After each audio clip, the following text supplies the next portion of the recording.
nagkaloob sa atin para po sa ating mahal na Yormes ko sa kanyang kaarawan. Ma'am Naomi, good morning po. Sa lahat po ng chairman, nandito po ngayon. Maganda umaga po sa inyo. At ano naman natin, mamaya, nandito si Yorme. Naging masaya. Ako po doon po sa mga hindi siya nakakilala sa akin. Ako po si Bong Alvarez. Batang Quiapo. Yan po ako pinanganak at lumaki sa Quiapo. At ako po talaga, lagi ko sinasabi na sobrang saya ko po talaga na maging isa po sa Yormes Choice. Kaya ko po sinasabi na talagang sobrang pasalamat ko po. Talagang totoo yan. Galing sa puso. Pinagdadasal ko lagi yan na sana bumalik ulit ang ating mahal na Yorme bilang alkalde ng Maynila. At sana, sabi ko Lord, sana maisipan niya na isama ko sa isa sa mga konsehal niya. At natupad po ang aking dasal. Sa totoo lang po, sabi ko lagi ko sinasabi, kung di man tayo pagpalain ng Panginoon sa pagiging konsehal ng Maynila, basta manalo si Yorme, masaya ako dahil talaga yan ang pinakasal ko. At alam ko po mangiyak naman po talaga yan. Si Yorme, wala katalo-talo. Dalawa natin yan. Ako, sa totoo lang po, hindi po ako tatakbong konsehal ng Manila, ng District 3, kung hindi dahil kay Yorme, kung hindi niya ako kinuha. Totoo po yan. Dahil, sabi ko talagang, si Yorme talagang tatakbo lang ako kung siyang mayor ko. Kaya ito, natupad talaga. Kaya Ma'am Daily, sobrang pasalamat ko po talaga. At sana po, alam pa naman, nabigyan ng support niyo sa ating mahal na Yorme. Sana po, laging magkaroon tayo ng ganitong selebrasyon. Lalo-lalo na po, pagkatapos po ng eleksyon, sana makita-kita pa tayo ulit. Maraming salamat po muli sa inyo. Maraming salamat po, Councilor Bong Alvarez. At ngayon naman po, pangalawa sa Yormes Choice, may prinsipyo pagdating sa pagsaserbisyo, Councilor Rolly J. De La Cruz.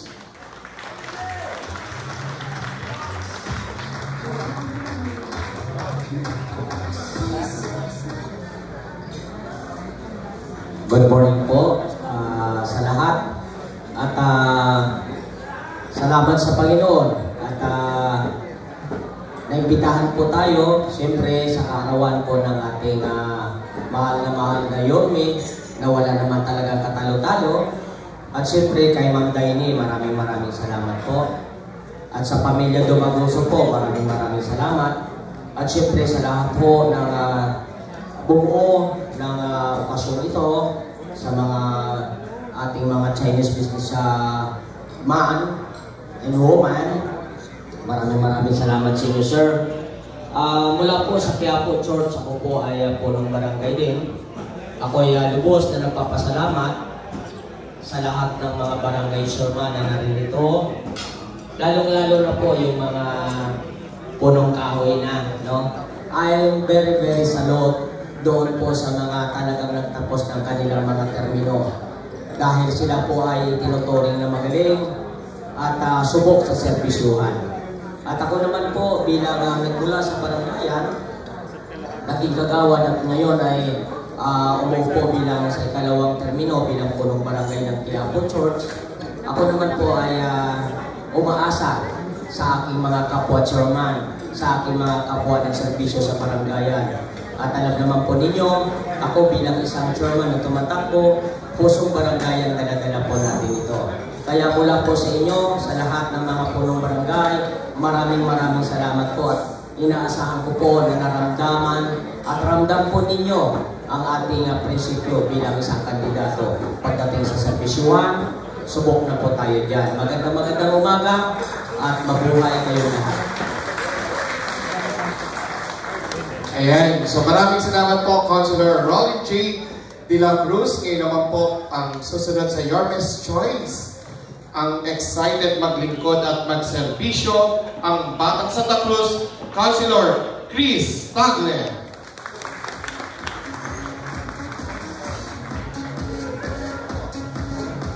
Magandang umaga po sa inyo lahat. Maraming salamat po sa lahat po ng dumalawin dito sa pagtitipon ng ating mahal na Mayor Isko Moreno po.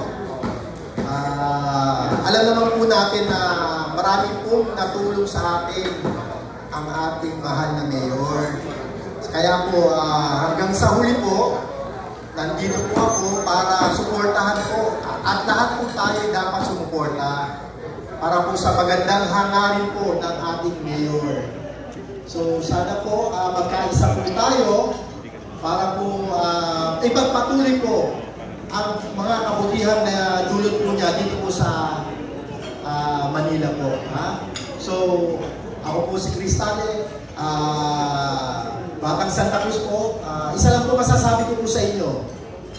Lahat po ng kabutihan ay bibigay po ng aming grupo para po mapabuti po ang lungsod ng Maynila.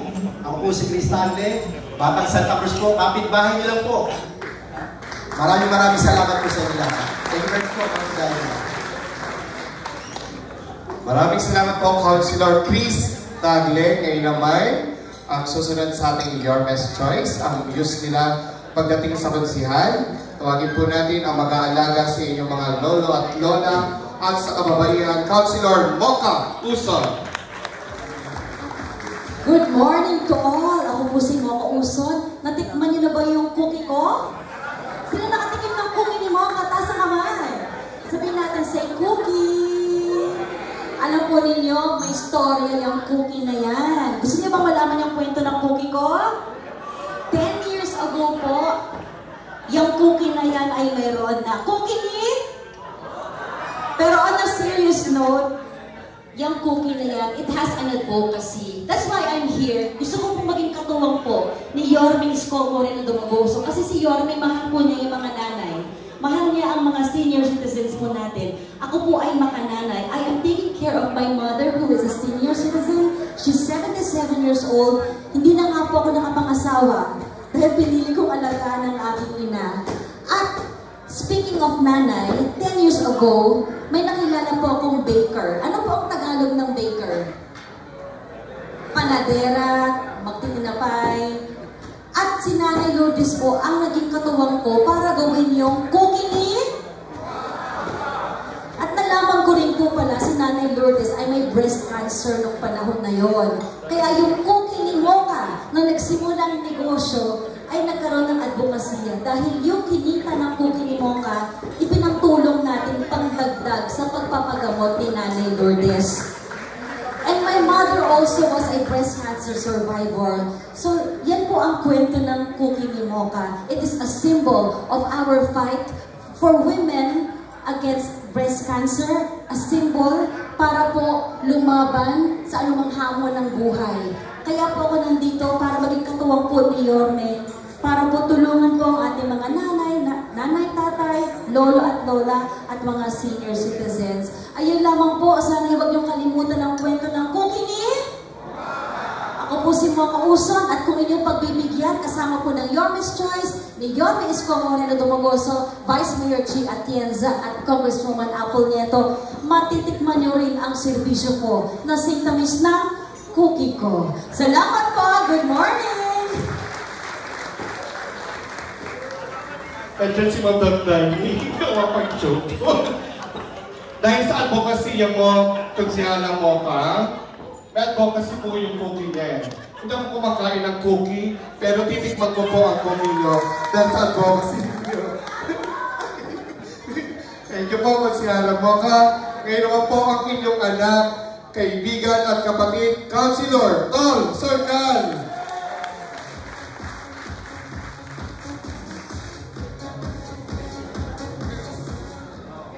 Talaga ba hindi ka tumitikim ng cookie? Kagawad?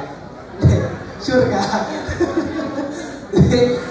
Magandang umaga po sa lahat ng aking mga minamahal po na mga former chairman, mga nag-aalaga po sa akin. Nung bata pa lang po ako, gusto ko lang ipaalala, lalo na kay Boss Boyet. Boss Boyet, hinay-hinay lang sa pagkain ng cookie, baka mabulunan ka ha. Masyado ka na-excite dun sa pagkain ng cookie ni Moke. Relax ka lang. Uminom ka ng tubig para may panula ka muna. Masyado kang ano dyan Pero kami naman po, of course, sa buong team na Yorme's Choice are very happy na makasama po kayo. Itong tanghali na po ito.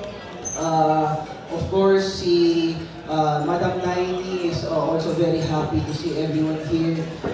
In a while, pag makita na rin po natin si Yorme Isko, dahil ito naman ay celebration para sa kanyang kaarawan, ay magkaroon tayo at ma-feel naman talaga niya yung pagmamahal natin sa kanya bilang birthday niya, bilang former alkalde natin, and syempre bilang alkalde natin na magbabalik dito po sa ating lungsod.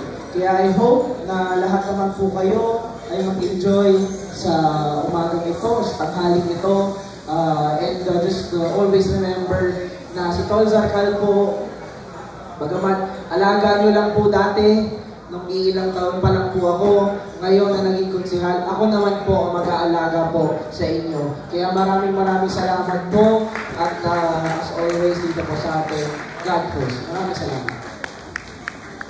Maraming salamat po, Konsehal Tol Zarcal. At ngayon naman po ang magiging katawang ni Yorme pagdating sa Kongreso. Tawagin po natin ang buong pusong maglilingkod, Congresswoman Apple Nieto.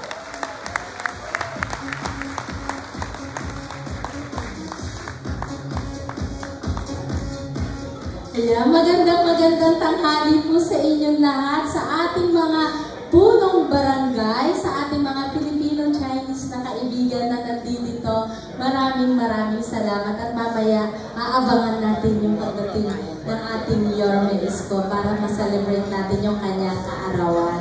At yun, sa ating mga punong barangay na nandito, alam ko naman, hello po mga chairman! Ay, parang gutom. Di ba kayo kumakain? Pero anyway po, yung pagpasok nyo kanina, syempre sa ating mga Pilipino, maraming salamat dahil warm po yung pagtanggap nyo po sa Yorme's Choice at naramdaman namin na talagang hanggang dulo sasamahan nyo kami. Tama po ba?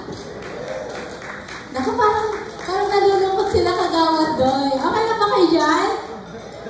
Pero anyway po, ako ay happy na nakasama kayong lahat. At syempre, ako po yung iba, ngayon lang din ako ulit nakita, lalo na ng ating mga three-termer chairman na dumating ngayong araw na ito. At yun po, ako po ang napili ni Yorme na bilang katuwang dito sa ating Distrito 3, na sana po kung paano po ako suportahan ni Yorme sa aking bagong tatahakin na landas, sana nandyan din po kayo. Alam ko naman, hindi pa ako konsehal. Naging konsehal po ako. Lagi niyo akong tinutulungan at nasubukan niyo po yung aking serbisyo. At sana po, subukan niyo rin po ako kung paano po ako maglilingkod bilang congresswoman.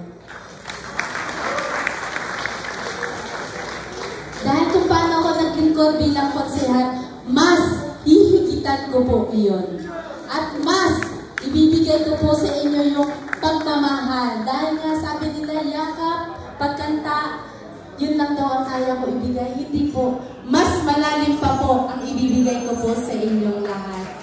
Dahil mahal na mahal ko po kayo. At sana po, sabi ko nga kanina, ay masamahan niyo po kami ni Yorme Isko Moreno Dumagoso, Vice Mayor Chi Atienza sa aming mga tatahaking landas. At yun, alam ko po, miss na miss nyo na si Yorme Isko. Mamaya makakasama po namin. Ma'am Daini, maraming salamat din. Thank you so much po. Dahil ramdam ko po ang pagmamahal ko ni Yorme Isko. Muli po, maraming salamat po sa inyo lahat.